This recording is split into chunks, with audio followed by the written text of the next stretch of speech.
April's good സ്റ്റോറീസിലേക്ക് ഏവർക്കും സ്വാഗതം. ജോയ്സി എഴുതിയ നോവൽ സ്നേഹം വിളഞ്ഞ വയലേലകൾ. തെക്കും കോയിക്കലും വലിയ ബഹളം നടക്കുകയായിരുന്നു. എന്താണ് സംഭവിച്ചതെന്ന് ആർക്കും മനസ്സിലായില്ല. വിലാസിനിയോട് ചോദിച്ചിട്ട് അവൾ ഒരക്ഷരം പോലും ഉരിയാടിയില്ല. വളരെ നേരത്തേക്ക് വായ തുറക്കാൻ പോലും അവൾ തയ്യാറായില്ല. അവളൊരു ഷോക്കിലാണെന്ന് എല്ലാവർക്കും തോന്നി. എന്താണുണ്ടായത്? വിലാസിനി എവിടെ പോകാനാണ് അണിഞ്ഞൊരുങ്ങിയത്? കല്യാണിയെയും കൊണ്ട് പുറത്തേക്ക് പോയ ഹരിക്കുട്ടൻ എന്തിനാണ് ആരും കാണാതെ തിരിച്ചെത്തിയത്? അവൻ എന്തുകൊണ്ടാണ് ജനാല ചില്ല് തകർത്ത് വലിയ ബഹളമുണ്ടാക്കിയത്? വിലാസിനിക്ക് എന്താണ് പറ്റിയത്? അവൾ വാതിലടച്ചുപൂട്ടി മുറിക്കകത്ത് അനങ്ങാതിരുന്നു. അനേകം ചോദ്യങ്ങൾ, ഊഹങ്ങൾ. വിലാസിനി ശബ്ദിച്ചതേയില്ല. ആർക്കും ഒന്നും മനസ്സിലായുമില്ല. കൃഷ്ണൻ ഉണ്ണിയുടെ അമ്മ എല്ലാം കേട്ടുകഴിഞ്ഞ് പറഞ്ഞു, നിങ്ങൾക്ക് തിടുക്കം കൂടിപ്പോയി. അതാണ് പറ്റിയ തെറ്റ്. തീരെ ക്ഷമയില്ലാതെ പോയി. വിലാസിനിക്ക് അത്ര എളുപ്പം ആ വീട് വിട്ടു പോരാൻ കഴിയുമോ? എത്രമേൽ ആശയുണ്ടായാലും മാനസികമായി തയ്യാറെടുക്കാൻ നിങ്ങൾ അവൾക്ക് സമയം കൊടുത്തില്ല. അതാണ് പറ്റിയ തെറ്റ്. ഒരു വാക്ക് പറഞ്ഞിരുന്നെങ്കിൽ. കൃഷ്ണനുണ്ണി വിഷമത്തോടെ പറഞ്ഞു. എന്തു പറയാൻ? അവസാന നിമിഷം വരെ അവൾ പോരാൻ തയ്യാറായിരുന്നു. വേഷം മാറുക കൂടി ചെയ്തില്ലേ?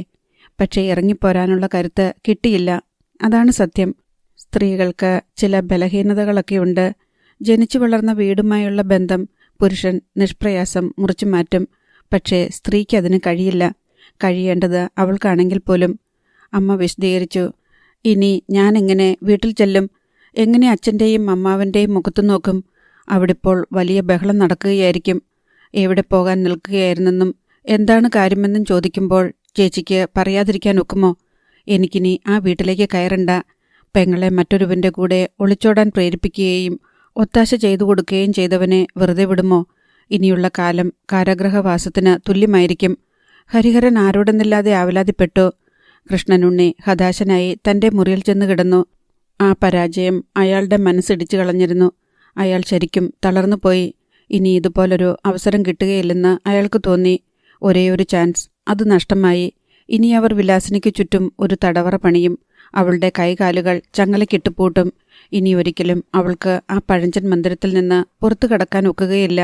ഒരു ജീവിതം, കരുപ്പിടിപ്പിച്ച യജ്ഞം, എല്ലാം തീർന്നു. ഇനി ഒന്നുമില്ല, ഒന്നും. ഹരിഹരൻ കല്യാണിയെയും കൊണ്ട് വീട്ടിൽ തിരിച്ചെത്തി. കുടുംബാംഗങ്ങൾ അയാളെ വളഞ്ഞു. എന്താണ് സംഭവിച്ചതെന്ന് അവർക്കറിയണം. അച്ഛനും അമ്മാവനും കലികൊണ്ട് പിറച്ചു നിൽക്കുകയാണ്. സംഭാഷണത്തിൽ നിന്ന് ഒന്ന് ഹരിഹരന് മനസ്സിലായി. ചേച്ചി ഒന്നും വിട്ടു പറഞ്ഞിട്ടില്ല. അതോടെ പകുതി ആശ്വാസമായി. എന്താണ് സംഭവിച്ചതെന്ന് പറഞ്ഞോ? ഇല്ലെങ്കിൽ രണ്ടിനെയും അടിച്ചു പുറത്താക്കും. അമ്മാവൻ ആക്രോശിച്ചു. എന്താ സംഭവിച്ചത്? എനിക്കൊന്നും അറിയാൻ മേല. ഹരിഹരൻ കൈമലർത്തി. പറയടാ സത്യം.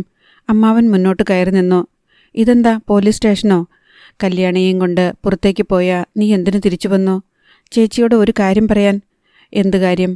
കല്യാണിയെ കൃഷ്ണനുണ്ണിയുടെ വീട്ടിൽ കൊണ്ടുപോകുമെന്ന്. എന്നിട്ട്? വാതിലടച്ചിരിക്കുന്നത് കണ്ടപ്പോൾ ഞാൻ പേടിച്ചുപോയി. അതുകൊണ്ടാണ് കണ്ണാടി ചില്ല് തകർത്തത്. എന്നിട്ട് നീ ഞങ്ങളോട് ഒരക്ഷരം മിണ്ടാതെ പോയത്? നിങ്ങളോട് ഞാൻ എന്തും മിണ്ടണം? എനിക്ക് തോന്നിയില്ല. ചേച്ചിയെ എനിക്കറിയാം. ചേച്ചിയുടെ വിഷമം എന്താണെന്നും. പാരമ്പര്യത്തിൻ്റെ ചങ്ങലയിൽ നിങ്ങളെല്ലാവരും കൂടി പൂട്ടിയിട്ടിരിക്കുകയല്ലേ? ചേച്ചി തന്നെത്താൻ വാതിലടച്ച് തടവറ ഒന്നുകൂടി ബലവത്താക്കിയെന്നേയുള്ളൂ. ഹരിഹരൻ തൻ്റെ മുറിയിലേക്ക് കയറിപ്പോയി. വിലാസിനിയോട് അയാൾ സംസാരിച്ചതേയില്ല. പിന്നീടും വിലാസിനിയുടെ മുൻപിൽ ചെന്നുപെടുമ്പോഴൊക്കെ അയാൾ ഒഴിഞ്ഞു മാറാൻ ശ്രമിച്ചു. അമ്മാവൻ പിറ്റേന്ന് ഹരിഹരൻ്റെ മുറിയിൽ ചെന്നു. എന്തായിരുന്നു നിന്റെ പ്ലാൻ? അവളെ ഇവിടെ നിന്ന് കടത്താനോ? ഹരിഹരൻ്റെ മുഖം വിളറി. ഇല്ല, അത്രയ്ക്കുള്ള ധൈര്യം നിനക്കും അവൾക്കും ഇല്ലെന്ന് എനിക്കറിയാം. തെക്കും കോയിക്കിലെ പെണ്ണിനെ, നിന്റെ നേർപ്പെങ്ങളെ വല്ലവനും കൊണ്ടുപോയി കൊടുക്കാൻ നീ തയ്യാറാവുകയല്ല. കോയിക്കിലെ തലമുറകളുടെ ഞരമ്പിലോടുന്ന ചോര അത് ചെയ്യാൻ അറയ്ക്കും. അമ്മാവൻ ഇറങ്ങിപ്പോകുമ്പോഴും ഹരിഹരൻ സ്തബ്ധനായി ഇരിക്കുകയായിരുന്നു. വിലാസിനി അസ്വസ്ഥത കൊണ്ട് വീർപ്പുമുട്ടുകയായിരുന്നു. കൃഷ്ണനുണ്ണിയെ വിഡ്ഢിയാക്കിയല്ലോ എന്ന കുറ്റബോധം, അനുജനെ കബളിപ്പിച്ചല്ലോ എന്ന വിഷമം, എല്ലാറ്റിനും പുറമേ ആഗ്രഹിച്ച ജീവിതത്തിലേക്ക് കാലെടുത്തു വയ്ക്കാൻ കഴിയാതെ പോയതിലുള്ള പശ്ചാത്താപവും. ഇനി അതുപോലൊരു സന്ദർഭം ഒരിക്കലും ലഭിക്കില്ലെന്ന് അവൾക്ക് ബോധ്യമായി. അവസാന നിമിഷം വരെ എല്ലാം ഭംഗിയായി നീങ്ങിയതായിരുന്നു. ഒരൊറ്റ കാൽവയ്പ് മതിയായിരുന്നു വാതിൽ കടക്കാൻ. അതിനുള്ള ചങ്കൂറ്റമുണ്ടായില്ല. അദൃശ്യമായ ചങ്ങലകൾ വരിഞ്ഞു മുറുക്കി നിർത്തി. അനങ്ങാൻ പോലും കഴിഞ്ഞില്ല. സ്തംഭിച്ചുപോയി. കൃഷ്ണനുണ്ണിക്ക് അത് പറഞ്ഞാൽ മനസ്സിലാകുമോ? ഹരിക്കുട്ടന് മനസ്സിലാകുമോ? ഇല്ല. ആർക്കും മനസ്സിലാവില്ല. കൃഷ്ണനുണ്ണി വല്ലാതെ വിഷമിച്ചിരിക്കണം. ആ നല്ല അമ്മയും കൃഷ്ണനുണ്ണിയെ ഒന്ന് കണ്ടിരുന്നെങ്കിൽ, മാപ്പ് പറയാൻ സാധിച്ചിരുന്നെങ്കിൽ. ഞാൻ ചതിച്ചെന്നാണല്ലോ കരുതിയിരിക്കുന്നത്. ഹരിക്കുട്ടനും ഇപ്പോൾ മിണ്ടാട്ടമില്ല. കാണുന്നിടത്ത് ഒഴിഞ്ഞുമാറി കളയുന്നു. കൃഷ്ണനുണ്ണിയും അമ്മയും എന്തു പറഞ്ഞു എന്നറിയാൻ ആകാംക്ഷ. അവർ തന്നെ വെറുത്തുവോ? ഒരു ദിവസം രണ്ടും കൽപ്പിച്ച് വിലാസിനി ഹരിഹരൻ്റെ മുറിയിൽ ചെന്നു. ഹരിക്കുട്ട, നിനക്കും എന്നോട് വെറുപ്പാണോ? ഹരിഹരൻ അവളുടെ സങ്കടം നിറഞ്ഞ മുഖത്തേക്ക് സൂക്ഷിച്ചു നോക്കി. ചേച്ചി ഒരിക്കലും ഇതുപോലെ ചതി ചെയ്യരുതായിരുന്നു. ചതിയല്ല മോനെ, അവൾ പെട്ടെന്ന് തേങ്ങിപ്പറഞ്ഞു. സത്യമായിട്ടും ചതിയല്ല. അവസാന നിമിഷം വരെ ഞാൻ തയ്യാറായിരുന്നു. പക്ഷേ എനിക്ക് കഴിഞ്ഞില്ല. എന്നെ ആർക്കും മനസ്സിലാകും? എൻ്റെ അവസ്ഥ, എൻ്റെ വേദന. ചേച്ചി വിങ്ങിപ്പൊട്ടി കരയുന്നത് കണ്ടപ്പോൾ ഹരിഹരനും വിഷമമായി. സാരമില്ല, ഞാൻ വിഷമം കൊണ്ട് പറഞ്ഞെന്നേയുള്ളൂ. ചേച്ചിയെ ആരും തെറ്റിദ്ധരിച്ചിട്ടൊന്നുമില്ല. കൃഷ്ണനുണ്ണിയോട് പറയണം മനഃപൂർവ്വമല്ലെന്ന്, വിഷമിക്കരുതെന്ന്. അവൾ പെട്ടെന്ന് നിർത്തി. പിന്നെ കണ്ണുകൾ തുടച്ചുകൊണ്ട് മുറിയിൽ നിന്ന് പോയി. ഹരിഹരൻ നന്ദിനിയെ സംഭവവികാസങ്ങളെല്ലാം അറിയിച്ചുകൊണ്ടാണിരുന്നത്. കൃഷ്ണനുണ്ണിയുടെയും വിലാസിനിയുടെയും കാര്യത്തിൽ അങ്ങേയറ്റം എതിർപ്പ് പ്രകടിപ്പിച്ച ഹരിഹരൻ്റെ വീട്ടുകാർ താനും ഹരിഹരനും തമ്മിലുള്ള ബന്ധം എങ്ങനെയാണ് കാണുകയെന്ന് നന്ദിനിക്ക് ഊഹിക്കാൻ കഴിഞ്ഞിരുന്നു. ആ ഓർമ്മ അവളെ ഭയാശങ്കകൾക്ക് അടിമയാക്കുകയും ചെയ്തിരുന്നു. ഹരിഹരൻ അന്ന് അല്പം വൈകിയാണ് പത്രം ഓഫീസിലെത്തിയത്. നേരെ റിസപ്ഷനിലേക്ക് കയറി ചെന്ന അയാൾ നടുങ്ങിപ്പോയി. ഹരിഹരൻ്റെ വരവ് കാത്ത് ഒരാൾ ഇരിക്കുന്നുണ്ടായിരുന്നു. വാസവൻ. ഹരിഹരൻ പെട്ടെന്ന് മുഖത്തെ വിളർച്ച മറച്ചു. വാസവനെ ഗവനിക്കാതെ കടന്നുപോകാൻ ഭാവിച്ചു. സാറേ, വാസവൻ ഉറക്കെ വിളിച്ചു. ഹരിഹരൻ നിന്നു. അങ്ങനെ അങ്ങ് പോയാലോ സാറേ? ആലുവ മണപ്പുറത്ത് വെച്ച് കണ്ട പരിചയം പോലുമില്ലല്ലോ. ഇങ്ങനെയാണോ മനുഷ്യർ തമ്മിൽ? നമ്മൾ പരിചയക്കാരല്ലേ? അതിൻ്റെ ലോഹ്യമൊക്കെ കാണിക്കണ്ടേ? തനിക്കെന്താ വേണ്ടത്? വാസവൻ ഹരിഹരൻ്റെ ചെവിക്കടുത്തു വന്ന് പതുക്കെ ചോദിച്ചു. എവിടെയാ അവള്? ആര്? ചുമ്മാ പോ സാറേ, സാറിന് അറിയില്ലാത്തതുപോലെ. നിങ്ങളെന്താ ചോദിക്കുന്നത്? മനസ്സിലാകുന്നില്ല. നമ്മുടെ നന്ദിനിയുടെ കാര്യമേ. അവളെ സാർ എവിടെയാ ഒളിപ്പിച്ച് പാർപ്പിച്ചിരിക്കുന്നേ? ഞാൻ ആരെയും ഒളിപ്പിച്ച് പാർപ്പിച്ചിട്ടില്ല. നിങ്ങൾ അനാവശ്യം പറയരുത്. വാസവനെ കളിയാക്കല്ലേ. ഇനി ഇങ്ങ് വിട്ടു തന്നേക്കുക. ഇത്രയും നാള് കൈവശം വെച്ച് അനുഭവിച്ചില്ലേ? മടുത്തു കാണുമല്ലോ. കാശൊന്നും തരണ്ട. സ്ഥലം പറഞ്ഞാൽ മതി, ഞാൻ കൂട്ടിക്കൊണ്ടു പോയിക്കോളാം. നിങ്ങളൊന്ന് പോകണം മിസ്റ്റർ, എനിക്ക് വേറെ ജോലിയുണ്ട്. ഹരിഹരൻ എഡിറ്റോറിയൽ സെക്ഷനിലേക്ക് ചെന്ന് കയറി. തൻ്റെ ഇരിപ്പിടത്തിൽ ഇരുന്ന ശേഷം കൈലേസ് എടുത്ത് മുഖത്തെ വേർപ്പ് ഒപ്പി. പിറകെ വാസവൻ കല്ലുതുള്ളി പാഞ്ഞു കയറി വന്നു. ഹരിഹരൻ്റെ ടേബിളിന് മുൻപിൽ വന്നു നിന്ന് അയാൾ ഹോൾ മുഴുവൻ കേൾക്കത്തക്ക വിധം ആക്രോശിച്ചു. എവിടെയാണടാ എൻ്റെ മോള്? അവളെ തട്ടിക്കൊണ്ടുപോയി എവിടെയാടാ ഒളിച്ചു താമസിപ്പിച്ചിരിക്കുന്നത്? മര്യാദയ്ക്ക് എൻ്റെ മോളെ വിട്ടുതന്നോ? ഇല്ലെങ്കിൽ നിന്റെ കൊരങ്ങാവള്ളി ഞാൻ പറിക്കും, പട്ടിയുടെ മോനെ. ഹാളിലുള്ള സകലരും അങ്ങോട്ട് തിരിഞ്ഞു. ഹരിഹരൻ്റെ ഷട്ടിൽ പിടിച്ചുകൊണ്ട് വാസവൻ ചീറുകയാണ്. എവിടെയാണെന്ന് പറഞ്ഞോ? അവളെയും കൊണ്ടേ ഞാൻ പോകൂ. ഹരിഹരൻ എഴുന്നേറ്റ് അയാളെ പിടിച്ചു തള്ളി. തൊട്ടടുത്ത മേശയിലേക്ക് അയാൾ അലച്ചു വീണു. പെട്ടെന്ന് ഹരിഹരൻ്റെ സഹപ്രവർത്തകർ ഓടിക്കൂടി. വാസവൻ എഴുന്നേറ്റ് നിന്ന് അലറി. ഇവനെ നിങ്ങൾക്കറിയത്തില്ല. പലതവണ ഇവൻ്റെ വീട്ടിൽ വന്നിട്ടുണ്ട്.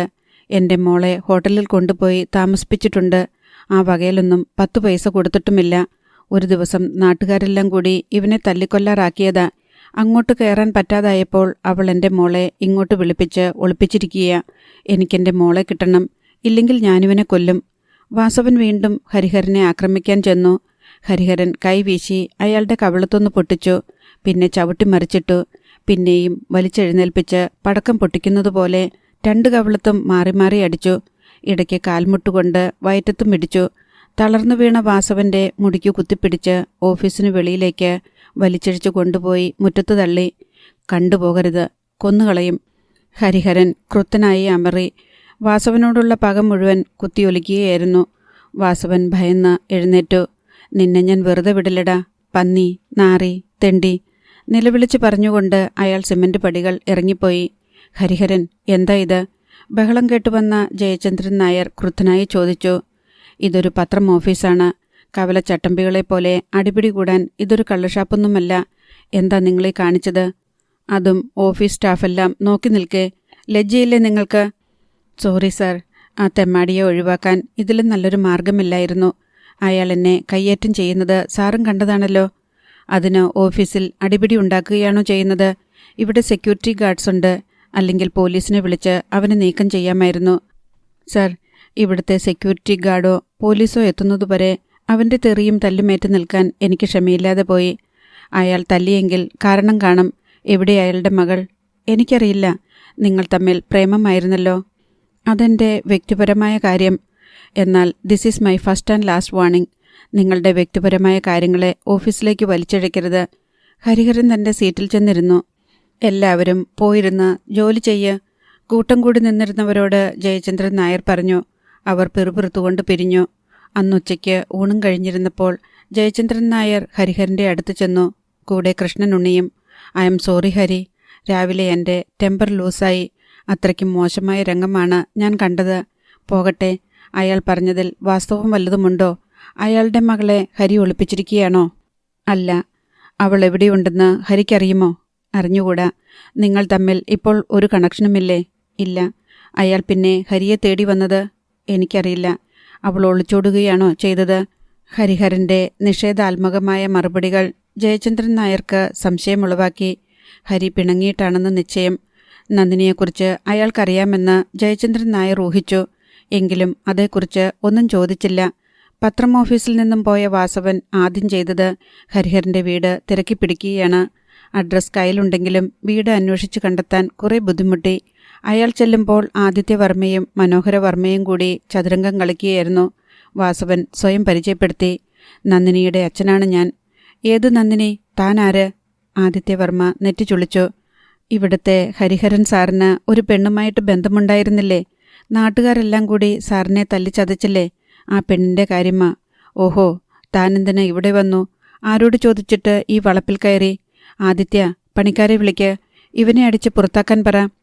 തമ്പുരാക്കന്മാര് അടിക്കോ കൊല്ലോ എന്താന്ന് വെച്ചാ ചെയ്തോ. ഞാനൊരു കാര്യം പറയാൻ വന്നതാ. എൻ്റെ മോള് നന്ദിനി വീട്ടിൽ നിന്ന് ഒളിച്ചോടിപ്പോന്നിട്ട് മാസങ്ങൾ പലത് കഴിഞ്ഞു. ഹരിഹരൻ സാറ് കത്തയച്ചു വരുത്തിയതാ അവളെ. അതിൽ പിന്നെ ഒരു വിവരവുമില്ല. എൻ്റെ മോള് ജീവിച്ചിരിപ്പുണ്ടോ എന്ന് പോലും അറിയില്ല. ഹരിഹരൻ സാറ് എങ്ങാണ്ട് ഒളിപ്പിച്ച് താമസിപ്പിച്ചിട്ടുണ്ടെന്നാ തോന്നുന്നേ. മര്യാദയ്ക്ക് എൻ്റെ മോളെ വിട്ടുതരാൻ പറയണം. ഇല്ലെങ്കിൽ ഞാൻ കേസ് കൊടുക്കും. വർമ്മമാർ തരിച്ചിരിക്കെ വാസവൻ മെല്ലെ നടന്നകന്നു. വൈകിട്ട് ഹരിഹരൻ വീട്ടിലെത്തിയപ്പോൾ അച്ഛനും അമ്മാവനും പൂമുഖത്തുണ്ട്. കനത്ത മുഖത്തോടെ. നിൽക്ക്. കയറിപ്പോകാൻ തുനിഞ്ഞ ഹരിഹരനെ ആദിത്യവർമ്മ തടഞ്ഞു. അവളെവിടെ? ആര്? നന്ദിനി. ഹരിഹരൻ ആദ്യം ഒന്ന് പതറി. പിന്നെ ചിരിച്ചുകൊണ്ട് പറഞ്ഞു. ഓഹോ, അയാൾ ഇവിടെയും വന്നിരുന്നോ? ഓഫീസിൽ വന്ന് ബഹളമുണ്ടാക്കിയപ്പോൾ എല്ലാവരും കൂടി ഓടിച്ചതാ അയാളെ. മനോഹരവർമ്മയും ആദിത്യവർമ്മയും മുഖത്തോട് മുഖം നോക്കി. അയാൾ പറഞ്ഞതൊന്നും സത്യമല്ലേ? നീ ആ പെണ്ണിനെ കത്തയച്ചു വരുത്തി ഒളിച്ച് താമസിപ്പിച്ചിരിക്കുകയല്ലേ? അച്ഛനും അമ്മാവനും അത് വിശ്വസിച്ചിരിക്കുകയാണോ? ഒരു പെണ്ണിനെ ഒളിച്ചു താമസിപ്പിക്കാൻ ഇന്നത്തെ കാലത്ത് പറ്റുമോ? ആ പെണ്ണ് ആരുടെയോ കൂടെ ഒളിച്ചോടി. അയാളുടെ വിചാരം അവൾ എൻ്റെ അടുത്തേക്കാണ് പോന്നതെന്നാ. ഞാനാണെങ്കിൽ അവളെ പാടെ മറന്നു കഴിഞ്ഞു. അയാൾ വന്ന് ചോദിച്ചാൽ ഞാനെങ്ങനെ അയാളുടെ മകളെ ഉണ്ടാക്കി കൊടുക്കും? ആദിത്യവർമ്മ ഒന്ന് മൂളിയിരുത്തി. അധ്യായം 22. 2 ദിവസത്തിനു ശേഷം നന്ദിനിയെ കണ്ടപ്പോൾ ഹരിഹരൻ ഈ വിവരങ്ങളെല്ലാം അറിയിച്ചു. അവൾക്ക് വാസവന്റെ പേര് കേട്ടപ്പോൾ തന്നെ ആദി കയറി. അയാൾ ഇനിയും വരും. കുറുക്കനും ചെന്നായയും കൂടി ഒത്തുചേർന്ന ജന്മമ്മ. എന്നെ കണ്ടുപിടിച്ചിട്ടേ അയാളിനി അടങ്ങിയിരിക്കൂ. അയാൾ സ്ഥലം വിട്ട് കാണും. ഞാൻ കണക്കിന് കൊടുത്താ വിട്ടത്. പഴയ കുടിശ്ശികയൊക്കെ തീർത്തു. ഇല്ല, ഇനിയും വരും അയാൾ. സാറിന് അയാളെ അറിയാഞ്ഞിട്ടാ. സർപ്പമ്മ, മൂർഖൻ. സാർ എന്ന വിളി ഇനിയെങ്കിലും നിർത്തും നന്ദിനി. അതെനിക്ക് ഇറിറ്റേഷൻ ഉണ്ടാക്കുന്നു. അത് കേൾക്കുമ്പോൾ വല്ലാത്തൊരു അകൽച്ച പോലെ. പിന്നെ ഞാനെന്തു വിളിക്കും? ഹരിക്കുട്ടൻ എന്ന് എല്ലാവരും വിളിക്കും പോലെ. ഹരിക്കുട്ട. ശരിക്കും ആ വിളിയിൽ അയാൾ കോരിത്തരിച്ചു പോയി. കണ്ടോ, എന്തൊരീണം, എന്തൊരു സ്നേഹം, എന്തൊരു വാത്സല്യം ആ വിളിക്ക്. നന്ദിനിയുടെ ഹൃദയത്തിൽ ഞാൻ അലിഞ്ഞു തീരുന്നതുപോലുള്ള ഒരടുപ്പം. എനിക്കും അങ്ങനെ വിളിക്കാൻ കൊതിയായിട്ടുണ്ട്. സാർ എന്തു വിചാരിക്കുമെന്ന് ശങ്കിച്ചിട്ട് ദുസ്വാതന്ത്ര്യം കാണിക്കുന്നതെന്ന് തോന്നിയാലോ? പിന്നെയും സാർ. നോക്കൂ നന്ദിനി, നിനക്കുള്ളിടത്തോളം സ്വാതന്ത്ര്യം ഈ ലോകത്ത് മറ്റാർക്കും എന്നോടുണ്ടാവില്ല. ഉറപ്പു തരുന്നു. അതുപോരെ? നന്ദിനിയുടെ കണ്ണു നിറഞ്ഞു. ഇതെല്ലാം എത്രയോ അധികമാണ്. ആ അനാഥ പെണ്ണ്, ആ ഏഴ അർഹിക്കുന്നതിലും എത്രയോ അധികം. സന്ധ്യയ്ക്ക് അവർ യാത്ര പറഞ്ഞു പിരിഞ്ഞു. പിറ്റേന്ന് വൈകുന്നേരം നന്ദിനി ജോലി കഴിഞ്ഞ് ഹോസ്റ്റലിലെത്തി. ഹോസ്റ്റൽ ഗേറ്റ് കടന്നപ്പോഴേ റൂംമേറ്റ് സുനിത പറഞ്ഞു, നന്ദിനിക്ക് ഇന്ന് ഗസ്റ്റുണ്ട്. കുറേ നേരമായി വന്ന് കാത്തു നിൽക്കുന്നു. നന്ദിനിക്ക് ശ്വാസം നിലച്ചതുപോലെയായി. വാസവനാണോ? എവിടെ? പാർലറിൽ ഒരു സ്ത്രീയും പുരുഷനും. വാസവനും ചെറിയമ്മയും തന്നെ. സംശയമില്ല. നന്ദിനിയുടെ പാദങ്ങൾ നിലത്തുറഞ്ഞുപോയി. നന്ദിനിക്ക് തിരിഞ്ഞോടണമെന്നാണ് ആദ്യം തോന്നിയത്. അവൾ ഏതാനും നിമിഷം സംശയിച്ചു നിന്നു. പിന്നെ അറച്ചറച്ച് പാർലറിന് നേർക്ക് നീങ്ങി. വാതിൽക്കൽ ചെന്ന് ഉള്ളിലേക്ക് പാളി നോക്കി. ലേഖ കണ്ണും മുഖവും പൂ പോലെ വിടർന്നുപോയി. ചാടിയെണീറ്റു. ചേച്ചി. അവൾ ഓടിവന്ന് കെട്ടിപ്പിടിച്ചു കഴിഞ്ഞു. നന്ദിനിയുടെ കവിളത്തും നെറ്റിയിലും തുരുതുര 4-5 മുത്തം. നന്ദിനി ലജ്ജിച്ചുപോയി. അതോടൊപ്പം സന്തോഷാധിക്യത്താൽ കണ്ണു നിറയുകയും ചെയ്തു. എൻ്റെ മോളെ, നീ എപ്പോൾ വന്നു? കുറേ നേരമായി ചേച്ചി. ലേഖ നന്ദിനിയെ പിടിച്ചൽപ്പം അകറ്റി നിർത്തി അടിമുടി നോക്കി. ചേച്ചി അങ്ങ് മിടുക്കിയായിപ്പോയല്ലോ. എന്തെങ്കിലും പറ ചേച്ചി. ഇങ്ങനെ മിണ്ടാതെ നിൽക്കാതെ. എനിക്ക് ചേച്ചിയുടെ സ്വരം കേൾക്കാൻ കൊതിയായിരുന്നു. നിനക്ക് സുഖമാണോ മോളെ? പിന്നെയല്ലേ, എന്നെ കണ്ടാൽ അറിഞ്ഞൂടെ? ഞാനങ്ങ് തടിച്ച് മിനുങ്ങി. ശരിയാണ്. നന്ദിനി കസേരയിലിരിക്കുന്ന ആളിനെ പാളി നോക്കി. പിന്നെ അടക്കി ചോദിച്ചു, അതാണോ നിന്റെ ആള്? അത് തന്നെ. ചേച്ചിക്കിഷ്ടായോ? ശരിക്കൊന്നും കണ്ടില്ലല്ലോ. അല്ലെങ്കിലും നിനക്കല്ലേ ഇഷ്ടപ്പെടേണ്ടത്? അതല്ലേ പ്രധാനം. ഞാൻ ഇഷ്ടപ്പെട്ടല്ലേ കെട്ടിയത്. വാ.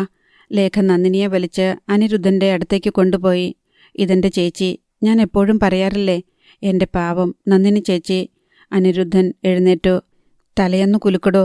എൻ്റെ അമ്മയുടെ സ്ഥാനമാ എൻ്റെ ചേച്ചിക്ക്. അനിരുദ്ധൻ ചിരിച്ചു. ഇവള് പറയാറുണ്ട്, അവളെപ്പോലെ തല്ലിപ്പൊളിയൊന്നുമല്ല, പാവമാണെന്നൊക്കെ. ഇനി ഇയാളിവിടെ ഇതിലെ വരികയും പോവുകയും ചെയ്യുന്ന പെണ്ണുങ്ങളെ നോക്കിയിരുന്നു. ഞാൻ എൻ്റെ ചേച്ചിയോട് കൊച്ചു വർത്തമാനമൊക്കെ പറഞ്ഞിട്ട് കുറച്ചു കഴിയുമ്പോഴിങ്ങ് വന്നേക്കാം. രാത്രിയാകല്ലേ. അനിരുദ്ധൻ ഇരുന്നു. ഞങ്ങൾ മുറിയിലേക്ക് പോയിക്കോട്ടെ. ശരി. ലേഖയെ ചേർത്ത് പിടിച്ചുകൊണ്ട് നന്ദിനി ഇടനാഴിയിലൂടെ നടന്നു. കുഞ്ഞുനാളിൽ തൻ്റെ കുഞ്ഞനുജത്തിയെ ഇതുപോലെ ചേർത്ത് പിടിച്ച് സ്കൂളിലേക്ക് കൂട്ടിക്കൊണ്ടു പോകാറുണ്ടായിരുന്നത് നന്ദിനി ഓർത്തു. ചേച്ചി കരയാ? അയ്യേ കഷ്ടം. ലേഖ കളിയാക്കി. നന്ദിനി അവളെ കുറെ കൂടി ചേർത്ത് പിടിച്ചതല്ലാതെ ഒന്നും മിണ്ടിയില്ല. അവർ മുറിയിലെത്തി. നന്ദിനി അവളെ കട്ടിലിൽ പിടിച്ചിരുത്തി. ഇതാണ് ചേച്ചിയുടെ മുറി അല്ലേ? ലേഖ ചുറ്റുപാടും നോക്കി. ഞങ്ങളെ ഹോസ്റ്റൽ കണ്ടുപിടിക്കാൻ കുറേ ബുദ്ധിമുട്ടി. ഓട്ടോക്കാരനാ കാണിച്ചു തന്നത്. കൊല്ലുന്ന ചാർജും മേടിച്ചു. സാരിയൊക്കെ ഉണ്ടല്ലോ ചേച്ചിക്ക് ഇഷ്ടം പോലെ.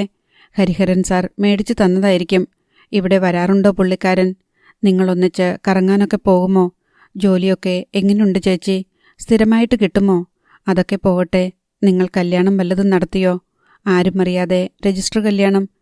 എൻ്റെ വായാടിപ്പെണ്ണെ, നീ ഇങ്ങനെ ചോദിച്ചോണ്ടിരുന്നാൽ ഞാൻ എന്തിനൊക്കെ നിന്നോട് ഉത്തരം പറയും? എല്ലാറ്റിനും. എല്ലാം കൂടി ഒന്നിച്ച് ചോദിച്ചാൽ എങ്ങനാ? അനിരുദ്ധനിരുന്ന് മുഷിയില്ലേ? അയാൾ അവിടെ എത്ര നേരം വേണേലും ഇരുന്നോളും. അയാളോ? നിനക്ക് അത്രയ്ക്ക് ബഹുമാനമില്ലേ? മുൻപേ നീ എടോ താൻ എന്നൊക്കെ വിളിക്കുന്നത് കേട്ടു. നിന്റെ ഭർത്താവല്ലേ അത്? അതിന് അങ്ങുന്നേ തമ്പുരാനെ എന്നൊക്കെ വിളിക്കണോ? ഞാൻ എടാ പോടാ എന്നൊക്കെ വിളിക്കും. സ്നേഹം കൊണ്ടാ കേട്ടോ. ഞങ്ങൾ നല്ല കൂട്ടുകാരാ. ദേഷ്യം വരുമ്പം എനിക്ക് അങ്ങേരെ പേടിയാ. അന്നേരം ഞാൻ ദേ നിങ്ങൾ എന്നൊക്കെയോ വിളിക്കൂ. ഇന്നാള് എൻ്റെ ചെകിട്ടത്തൊരെണ്ണം കിട്ടി. ഒരു പല്ലിളകി. തെറ്റ് എൻ്റേതാണെന്ന് കണ്ടോ? എന്നാലും പിന്നെ എന്നോട് സോറിയൊക്കെ പറഞ്ഞു. ആള് പാവമാ. പക്ഷെ ദേഷ്യം വന്നാൽ തനി പിശാച്. നിന്നെ ഇഷ്ടമാണോ? നല്ലപോലെ നോക്കുന്നുണ്ടോ? ഇഷ്ടമായിട്ടല്ലേ ചേച്ചി കിട്ടിയത്? ഒരുപാട് ഇഷ്ടമാ എന്നെ. സ്നേഹിക്കാൻ ഇങ്ങനെയൊരാളെ കിട്ടിയല്ലോ. എനിക്കതിന് എന്തർഹതയുണ്ട് എന്നൊക്കെ ഓർക്കുമ്പം കരച്ചിൽ വരും. ആ മനുഷ്യന് വേണ്ടിയിട്ട് ജീവിക്കാൻ ഒരു സുഖ.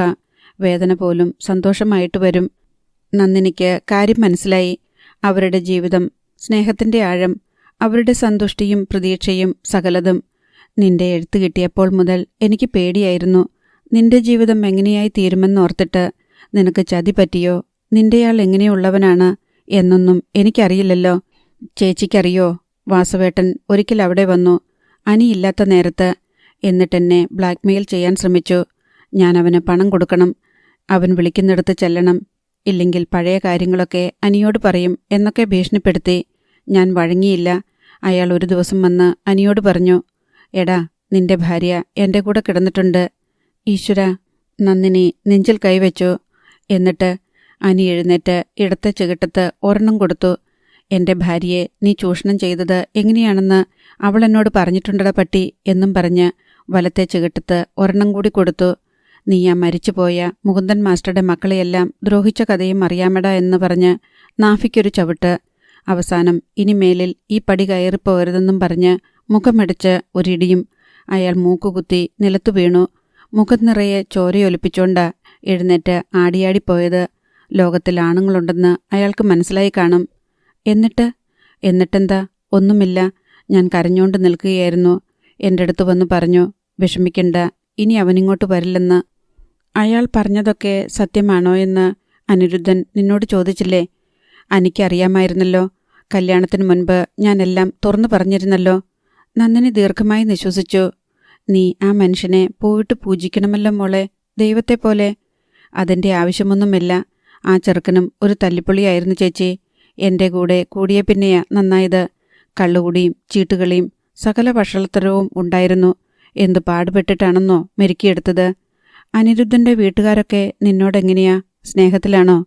വീട്ടുകാരെന്ന് പറയാൻ ഒരപ്പനും പെങ്ങളുമേയുള്ളൂ.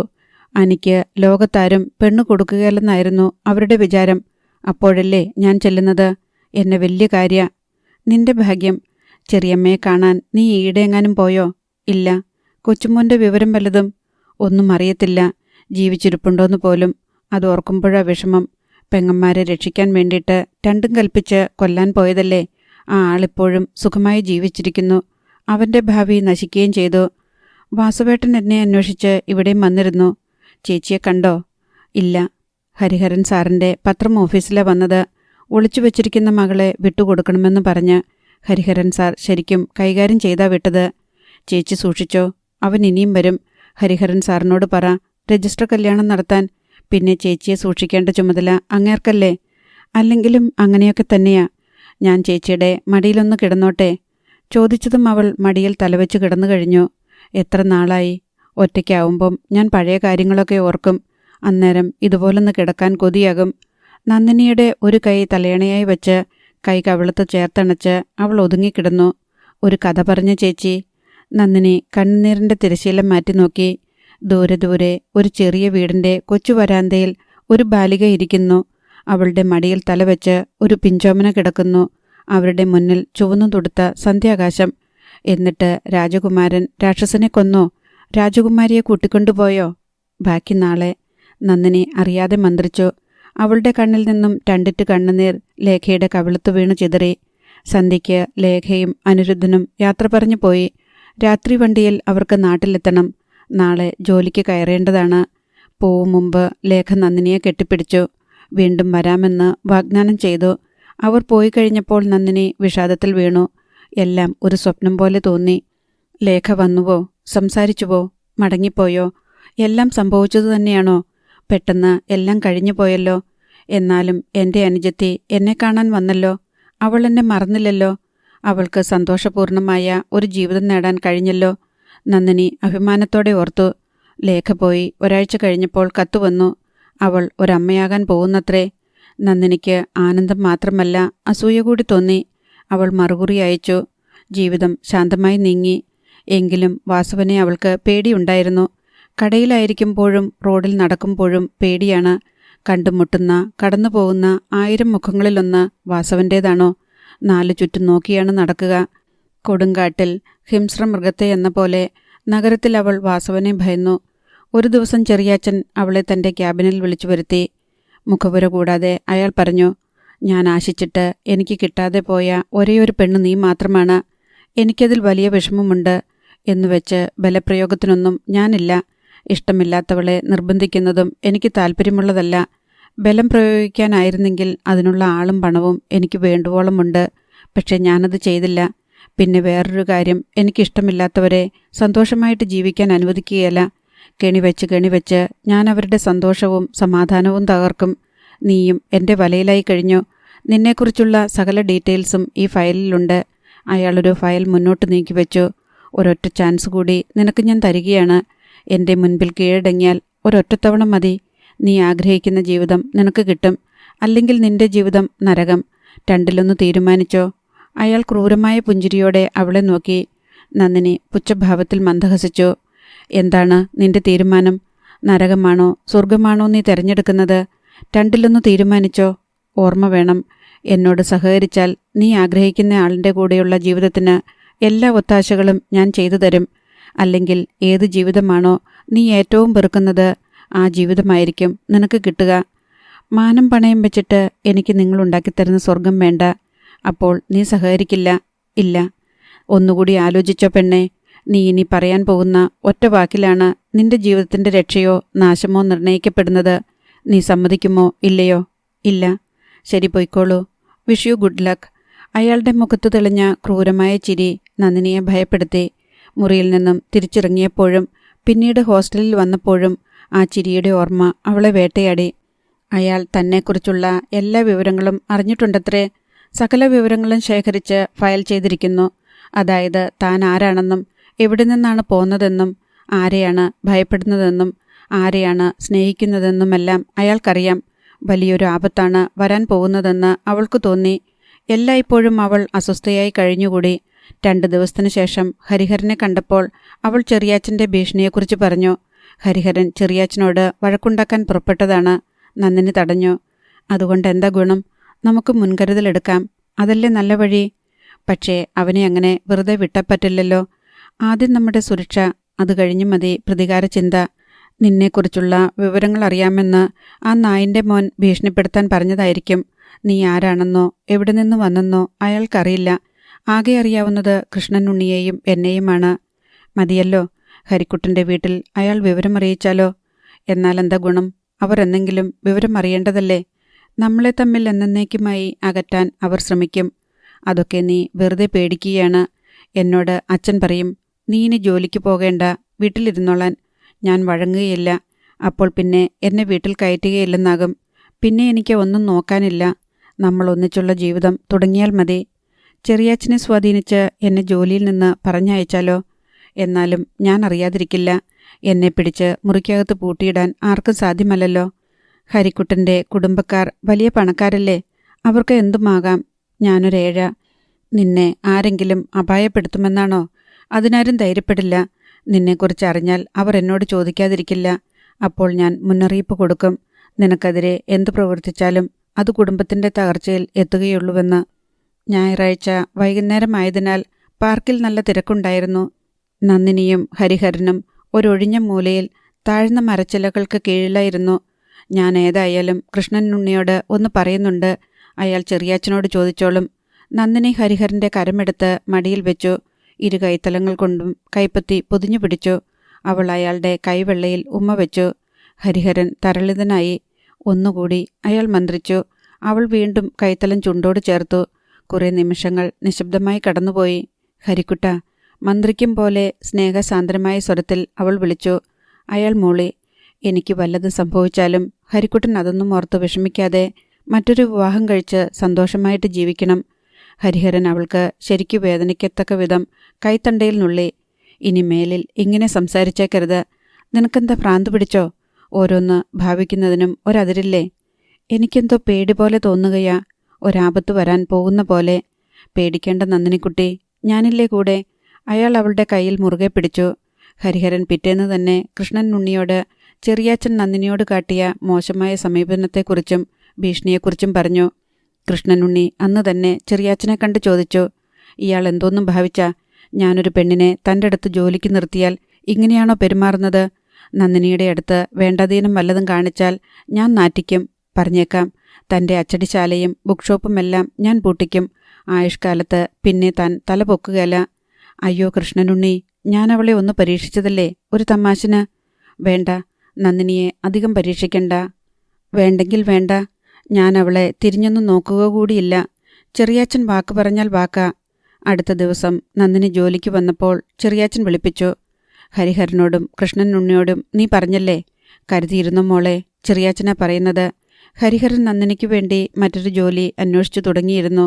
കൃഷ്ണനുണ്ണിയും അക്കാര്യത്തിൽ സഹകരണം ഉറപ്പു നൽകി. നന്ദിനിയും അതിനോട് അനുകൂലിച്ചു. എത്രയും പെട്ടെന്ന് വേറൊരു ജോലി കിട്ടിയാൽ മതിയായിരുന്നു. എനിക്കിപ്പോൾ ചെറിയാച്ചൻ്റെ അവിടെ പോകാനേ തോന്നുന്നില്ല. അയാളുടെ ചിരി കാണുമ്പം പേടിയാ, പക നിറഞ്ഞ ചിരി. പേടിക്കേണ്ട, 1 മാസത്തിനകം നമുക്കൊരു ജോലി ശരിപ്പെടുത്താം. അതുവരെ പിടിച്ചു നിൽക്ക്. ഹരിഹരൻ അവളെ ആശ്വസിപ്പിച്ചു. അധ്യായം 23. ചെറിയാച്ചൻ നന്ദിനിക്കെതിരായ പ്രതികാര നടപടി ആരംഭിച്ചു കഴിഞ്ഞിരുന്നു. അയാൾ ആദ്യം തെക്കും കോയിക്കൽ ചെന്ന് ആദിത്യവർമ്മയെയും മനോഹരവർമ്മയെയും കണ്ടു. കാറിൽ നിന്ന് ഇറങ്ങിച്ചെന്ന ചെറിയാച്ചനോട് ആദിത്യവർമ്മ ചോദിച്ചു, ആരാണ്? ഞാൻ ചെറിയാച്ചൻ. ഇവിടെ നിന്ന് വരുന്നു. ഞാൻ ഈ നഗരത്തിൽ തന്നെയുള്ളയാളാ. ഒരു പുസ്തകക്കടയും അച്ചടിശാലയും നടത്തുന്നുണ്ട്. ഇരിക്കൂ. ചെറിയാച്ചൻ കസേരയിലിരുന്നു. വന്ന കാര്യം പറയൂ. സ്വകാര്യമാ. ഞങ്ങൾ രണ്ടുപേരും കേൾക്കുന്നതിൽ കുഴപ്പമില്ലല്ലോ? ഇല്ല, പക്ഷെ സ്ത്രീകളോ കുട്ടികളോ കേൾക്കരുത്. അതെന്താടോ, അശ്ലീലമാണോ? അശ്ലീലമല്ല, രഹസ്യമാണ്. ഇങ്ങോട്ടാരും വരില്ല, ധൈര്യമായിട്ട് പറഞ്ഞോ. ഹരിഹരവർമ്മ ഇവിടില്ലേ? ഇല്ല, പത്രം ഓഫീസിൽ പോയിരിക്കുക. അവിടെ അവന് ജോലി പരിചയമുണ്ടോ? കുറേശ്ശെ. അയാൾക്ക് ദൂരെ എങ്ങാണ്ട് നന്ദിനി എന്നൊരു പെണ്ണുമായി ഏതാണ്ട് ബന്ധമൊക്കെ ഉണ്ടായിരുന്നു അല്ലേ? ആദിത്യവർമ്മയുടെ മുഖം മുറുകി. തനിക്കിപ്പോൾ എന്താ വേണ്ടത്? സംഗതി ശരിയാണോ? അതൊക്കെ മുൻപ്, ഇപ്പോൾ അങ്ങനെയൊന്നുമില്ല. മനസ്സിലായോ? താൻ ഞങ്ങളെ പഴംപുരാണം പറഞ്ഞ് അപമാനിക്കാൻ വന്നതാണോ? അല്ല, ഹരിഹരവർമ്മ ഇപ്പോഴും ആ ബന്ധം തുടരുന്നുണ്ടെന്ന് പറയാൻ വന്നതാ. ആദിത്യവർമ്മയും മനോഹരവർമ്മയും കണ്ണിൽ കണ്ണിൽ നോക്കി. തനിക്കെങ്ങനെ അറിയാം? എനിക്കറിയാം. അവരെ ഞാൻ മിക്കപ്പോഴും ഒരുമിച്ച് കാണാറുണ്ട്. എവിടെ വെച്ച്? ആ പെണ്ണ് നഗരത്തിൽ തന്നെയുണ്ട്. ഹരിഹരവർമ്മ ഒളിച്ചു താമസിപ്പിച്ചിരിക്കുകയാണ്. അവർ തമ്മിൽ എന്നും കണ്ടുമുട്ടാറുണ്ട്. എന്നും മാത്രമല്ല, അവർ രഹസ്യമായി രജിസ്റ്റർ കല്യാണം നടത്താനും പോവുകയാണ്. വർമ്മമാർ മലച്ചിരുന്നു പോയി. സത്യമാണോ താനീ പറയുന്നത്? കള്ളം പറഞ്ഞിട്ട് എനിക്കെന്താ ലാഭം? ഞാൻ വേണമെങ്കിൽ ആ പെണ്ണിനെ കാട്ടിത്തരാം. സംഗതി ഗുരുതരമാണല്ലോ. അതെ, തെക്കുംകോയിക്കിലെ കൊച്ചുതമ്പുരാൻ ഒരു വേശ്യപ്പെണ്ണിനെ കല്യാണം കഴിക്കുന്നത് തടയാൻ വേണ്ടിയാണ് ഞാൻ ഓടി വന്നത്. എന്താ ചെയ്യുക? ആദിത്യവർമ്മ പല്ല് ഞെരിച്ചു. അവനെ പിടിച്ച് ചങ്ങലക്കിടുക, അതാ വേണ്ടത്. മനോഹരവർമ്മ രോഷത്തോടെ പറഞ്ഞു. തമ്പുരാക്കന്മാർ അബദ്ധം പറയാതെ. നിങ്ങൾ ഈ വിവരം അറിഞ്ഞുവെന്ന് അറിയുന്ന നിമിഷം അയാൾ ചെന്ന് അവളെ കെട്ടും. രണ്ടും കൂടി വല്ല വാടകമുറിയിലും ഒന്നിച്ചു താമസവും തുടങ്ങും. വീട്ടിലെതിർത്താൽ എല്ലാം ഉപേക്ഷിച്ച് ചാടിപ്പോരാനാ അയാളുടെ പ്ലാൻ. തെക്കുംകോയിക്കിലെ കുടുംബത്തിന് അതിനേക്കാൾ വലിയ അപമാനം വരാനുണ്ടോ? ഒരുമ്പെട്ടവളെ തച്ചു കൊല്ലുകയാ വേണ്ടത്. അതേയുള്ളൂ പരിഹാരം. അതൊക്കെ പറയാമെന്നേ ഉള്ളൂ. എളുപ്പമല്ല. കൊന്നാൽ ഹരിഹരവർമ്മ വെറുതെ ഇരിക്കുമോ? പത്രക്കാരനല്ലേ, കേസ് കുത്തിപ്പൊക്കും. കുടുംബത്തോടാകും വൈരാഗ്യം മുഴുവൻ. പിന്നെന്താ ഒരു വഴി? വഴിയൊക്കെയുണ്ട്. തൽക്കാലം ഒന്നും അറിഞ്ഞതായിട്ട് ഭാവിക്കണ്ട. നന്ദിനിയുടെ വളർത്തച്ഛൻ ഒരുത്തനുണ്ട്, ഒരു വാസവൻ. അവൻ അവളെ അന്വേഷിച്ച് ഇവിടൊക്കെ വന്നിരുന്നുവല്ലോ. ഉവ്വോ, എന്ന്? കുറച്ചു ദിവസമായി. അവനെ ഒന്നുകൂടി വരുത്തണം. ഞാൻ കത്തയച്ച് വരുത്തിക്കോളാം. അഡ്രസ്സൊക്കെ എൻ്റെ കയ്യിലുണ്ട്. അയാൾ വന്നിട്ടോ? ഹരിഹരവർമ്മയെ ഒരാഴ്ചത്തേക്ക് ഈ നാട്ടിൽ നിന്നും ഒന്നകറ്റി നിർത്തണം. അതെങ്ങനെ തരപ്പെടും? അവന് സംശയം തോന്നൂലേ? അതിനും വഴിയുണ്ട്. ചെറിയാച്ചൻ തൻ്റെ പദ്ധതി വിശദീകരിച്ചു. വർമ്മമാർ ശ്വാസം അടക്കിപ്പിടിച്ചിരുന്ന് മൂളിക്കേട്ടു. ഒടുവിൽ ആദിത്യവർമ്മ ആശങ്കയോടെ ചോദിച്ചു, അവൾ ചത്താൽ? അതൊക്കെ വാസവന്റെ തലയിൽ വന്നുകൊള്ളും. ആ ഏഫിനെ വിശ്വസിക്കാൻ കൊള്ളാമോ? ധൈര്യമായിട്ട് വിശ്വസിക്കാം. ഒരാഴ്ച മാറി നിൽക്കാൻ ഹരി സമ്മതിക്കുമോന്നാ എൻ്റെ സംശയം. സമ്മതിപ്പിക്കാം. ജയചന്ദ്രൻ നായര പത്രാധിപര് എൻ്റെ അടുത്തയാളാ. അയാളെക്കൊണ്ട് ഞാൻ കാര്യം സാധിച്ചോളാം. എന്നാൽ അങ്ങനെ തന്നെ. ചാരിതാർത്ഥ്യത്തോടെയാണ് ചെറിയാച്ചൻ മടങ്ങിയത്. അന്ന് തന്നെ അയാൾ വാസവന് കത്തെഴുതി. ചെറിയാച്ചൻ ജയചന്ദ്രൻ നായരുമായി സന്ധിച്ചു. അവർ തമ്മിൽ വലിയ ലോഹ്യത്തിലാണ്. ജയചന്ദ്രൻ നായരുടെ ചില കൃതികൾ ചെറിയാച്ചൻ പുസ്തകമാക്കി കൊടുത്തിട്ടുണ്ട്. സംഭാഷണം മധ്യേ ചെറിയാച്ചൻ ചോദിച്ചു, നിങ്ങളുടെ കൂടെ തെക്കുംകോയിക്കിലെ ഒരു തമ്പുരാൻ കുഞ്ഞ് ജോലി ചെയ്യുന്നുണ്ടോ? എന്താ അയാളുടെ പേര്? ഹരിഹരവർമ്മയോ? അതെ, ഹരിഹരൻ.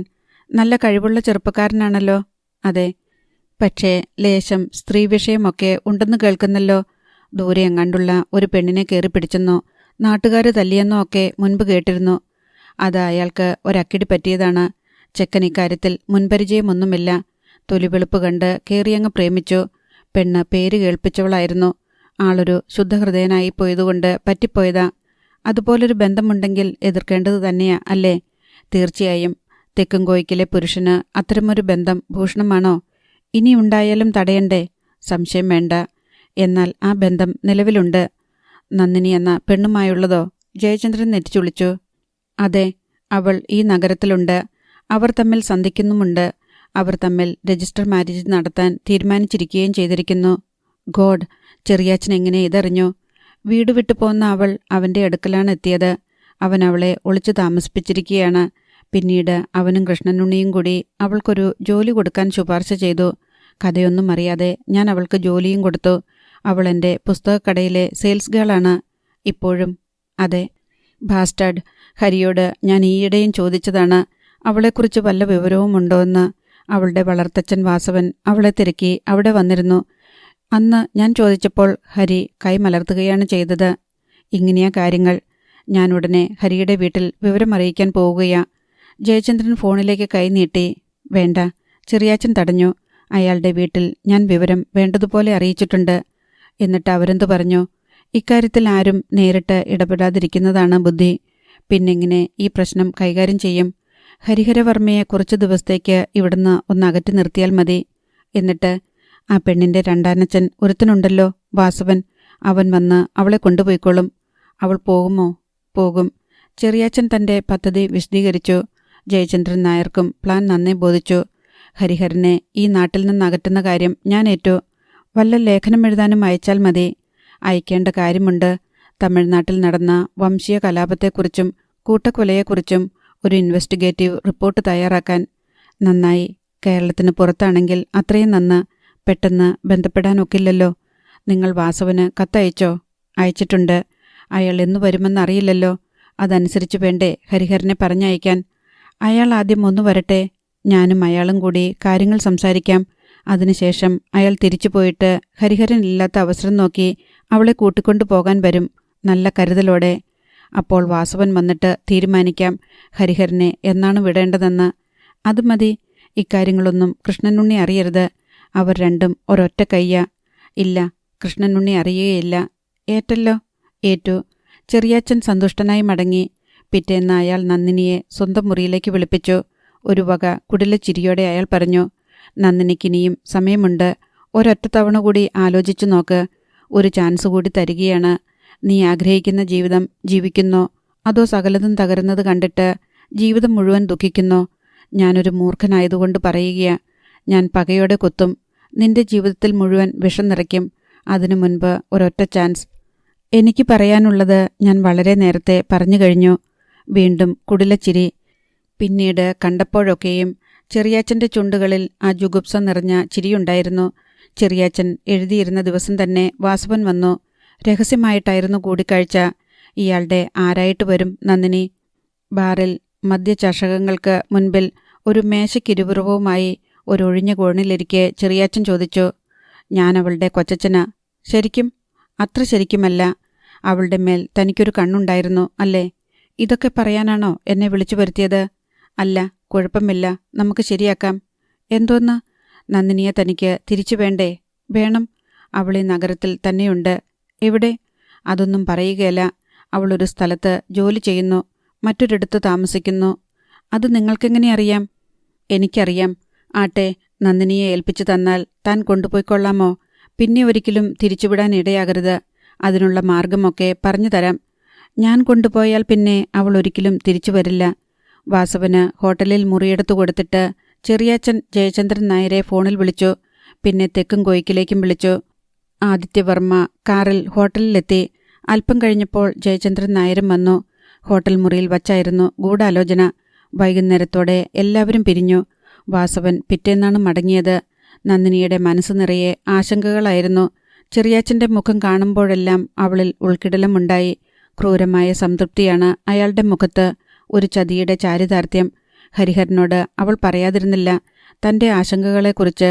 കൂടിയാൽ 1 മാസം. അതിനുള്ളിൽ നന്ദിനിക്ക് അവിടെ നിന്ന് പിരിയാം. അതിനകം വേറെ ജോലി ശരിയാകും. ഹരിഹരൻ അവളെ ആശ്വസിപ്പിച്ചു. എനിക്ക് അയാളുടെ മുഖം കാണുന്നത് പേടിയാ. അയാൾക്ക് എന്തു ചെയ്യാൻ കഴിയും? ദ്രോഹിച്ചുകൂടെ? ഞാനുള്ളപ്പോഴോ? നന്നായി. ഹരിഹരൻ്റെ സാന്ത്വനങ്ങളും അവൾക്ക് ആശ്വാസം പകർന്നില്ല. ഹരിഹരനാണെങ്കിൽ എന്തെങ്കിലും ആപത്ത് വന്നേക്കുമെന്ന ഊഹം പോലുമില്ലായിരുന്നു. എല്ലാം സുരക്ഷിതം, അയാൾ കരുതി. അങ്ങനെയിരിക്കെ ഒരു ദിവസം ജയചന്ദ്രൻ നായർ ഹരിഹരനെ വിളിച്ചു പറഞ്ഞു, ഹരിഹരന് ഒരു അഡ്വഞ്ചർ വർക്ക് വീണ് കിട്ടാൻ പോകുന്നു. എന്താ? വംശീയ കലാപവും കൂട്ടക്കൊലയും ഉണ്ടായ സ്ഥലമില്ലേ തമിഴ്നാട്ടിൽ, കടലൂരിനടുത്ത്? ഒരു MLA ഒക്കെ കൊല്ലപ്പെട്ടത്. അവിടെ വരെ ഒന്ന് പോകണം, ഒരു ഇൻവെസ്റ്റിഗേറ്റീവ് റിപ്പോർട്ട് തയ്യാറാക്കാൻ. ഇതൊരു ഗോൾഡൻ ചാൻസാണ്. ത്രില്ലിംഗ് എക്സ്പെഡീഷൻ എന്ന് വേണം പറയാൻ. കടലൂർ പോണ്ടിച്ചേരിക്കടുത്തല്ലേ? അങ്ങോട്ടും ഇങ്ങോട്ടും കൂടി യാത്രയ്ക്ക് തന്നെ 2 ദിവസം പോകുമല്ലോ. സമയത്തെക്കുറിച്ച് ഹരി വറി ചെയ്യേണ്ട കാര്യമല്ല. ഇഷ്ടം പോലെ സമയമെടുക്കാം. ഫോട്ടോഗ്രാഫർ മോഹനെ കൂടി കൊണ്ടുപോയിക്കൊള്ളൂ. വേണമെങ്കിൽ സഹായത്തിന് ശ്രീനിവാസിനെ കൂടെ വിടാം. റിപ്പോർട്ട് വിശദമായിരിക്കണം. എല്ലാറ്റിനുമുപരി സെൻസേഷണലുമായിരിക്കണം. ഹരിഹരൻ കണക്കുകൂട്ടി. കുറഞ്ഞത് ഒരാഴ്ചയെങ്കിലും എടുക്കും. അത്രയും നാൾ അകന്നു നിൽക്കാവുന്ന അവസ്ഥയല്ല. നന്ദിനി തനിച്ചേയുള്ളൂ. അവൾക്ക് ഭയമാകും. സർ, ഈ തവണ എന്നെയൊന്ന് ഒഴിവാക്കുമോ? പകരം മൂർത്തിയെയോ ശ്രീകുമാറിനെയോ വിട്ടുകൂടെ? എന്താ, ഹരിഹരന് പോകാൻ വയ്യേ? വീട്ടിൽ വല്ല ഫംഗ്ഷൻസുമുണ്ടോ? അതുകൊണ്ടല്ല. പിന്നെ ഹരിയോടുള്ള പ്രത്യേക മമത കൊണ്ടാണ് ഞാൻ ഈ ചാൻസ് ഹരിക്ക് തന്നെ തരുന്നത്. ഇതൊരു ലക്കി ചാൻസാണ്. ഇത് ഒരു കാര്യവുമില്ലാതെ തള്ളിക്കളയാനോ? ഹരിഹരൻ വിഷമത്തിലായി. ഹരിയെപ്പോലെ ഇത് മറ്റാരും ഭംഗിയായി ചെയ്യുകയില്ലെന്നും എനിക്കറിയാം. ഹരിയാകുമ്പോൾ എനിക്കൊരു വിശ്വാസമുണ്ട്. ഇത്തരം അവസരം വിട്ടുകളയുന്നതിലാണ് ഹരിക്ക് താല്പര്യമെങ്കിൽ ഞാൻ മേലിൽ ശ്രദ്ധിക്കാം. ഞാൻ പോകാം സാർ. Good boy. എന്നാൽ നാളെ തന്നെ പുറപ്പെട്ടോളൂ. മോഹനെ വിളിച്ച് ഇപ്പോൾ തന്നെ പറയാം. ശരി. ശ്രീനിവാസൻ വേണോ? ഇരിക്കട്ടെ. ഓക്കെ, വേഗം ഒരുങ്ങിക്കൊള്ളുക. അസ്വസ്ഥതയോടെയാണ് ഹരിഹരൻ മുറിവിട്ടിറങ്ങിയത്. ജയചന്ദ്രൻ നായർ അയാൾ പോയി കഴിഞ്ഞപ്പോൾ തന്നെത്താൻ പുഞ്ചിരി തൂകി സ്വയം അഭിനന്ദിച്ച് ഒന്നിരുത്തി മൂളുകയും ചെയ്തു. കൃഷ്ണനുണ്ണിയെ കണ്ട് ഹരിഹരൻ അഭിപ്രായം ചോദിച്ചു. ഞാൻ പോകണോ? ഒരാഴ്ചത്തേക്ക് ഇവിടം വിട്ടു നിൽക്കുന്നത് ശരിയാണോ? പോകാമെന്ന് സമ്മതിച്ചില്ലേ? ഉവ്വ്. എന്നാൽ പോകണം. ഒരാഴ്ച കൊണ്ട് ഇവിടെ എന്തു സംഭവിക്കാൻ പോകുന്നു? നന്ദിനിക്ക് വല്ലാത്ത ആശങ്ക. ചെറിയാച്ചൻ എന്തൊക്കെയോ കെണിയൊരുക്കിയിട്ടുണ്ടെന്നാണ് അവളുടെ പേടി. ചെറിയാച്ചൻ എന്തു ചെയ്യാൻ? ഒന്നും ചെയ്യാനില്ല. എന്നാലും ഞാൻ പോയാൽ അവൾക്കൊരു മനസ്സമാധാനവും ഉണ്ടാവില്ല. ഹരിക്കുട്ടൻ അവളെ കാര്യങ്ങൾ പറഞ്ഞു ധരിപ്പിക്ക്. അവളെ സമാധാനപ്പെടുത്തിയിട്ടേ പോകാവൂ. ചിലപ്പോൾ ഒരാഴ്ച വേണ്ടിവരില്ല, അല്ലേ? ഉത്സാഹിച്ചാൽ 4 ദിവസത്തിനുള്ളിൽ തിരിച്ചെത്താം. അല്ലെങ്കിൽ ഞാനല്ലേ ഇവിടെ ഉള്ളത്. എന്തെങ്കിലും വിഷമമുണ്ടായാൽ എന്നെ അറിയിക്കാൻ നന്ദിനിയോട് പറഞ്ഞേക്ക്. ഫോണിൽ ബന്ധപ്പെടാമല്ലോ. നമ്പർ കൊടുത്തേക്കണം. ഹരിഹരൻ ഒന്നും മിണ്ടിയില്ല. മാത്രമല്ല, ഞാനും വല്ലപ്പോഴും വിളിച്ച് നന്ദിനിയുടെ വിവരങ്ങൾ അന്വേഷിക്കാം. അതുപോരെ? മതി. ഹരിഹരൻ അത്ര തൃപ്തി വരാത്തതുപോലെ പറഞ്ഞു. നാളെ ഞാൻ പോകും. പോയി വാ. നന്ദിനിയെ ഒന്ന് ശ്രദ്ധിച്ചോളണേ. ഞാൻ ഏറ്റെന്ന് പറഞ്ഞില്ലേ?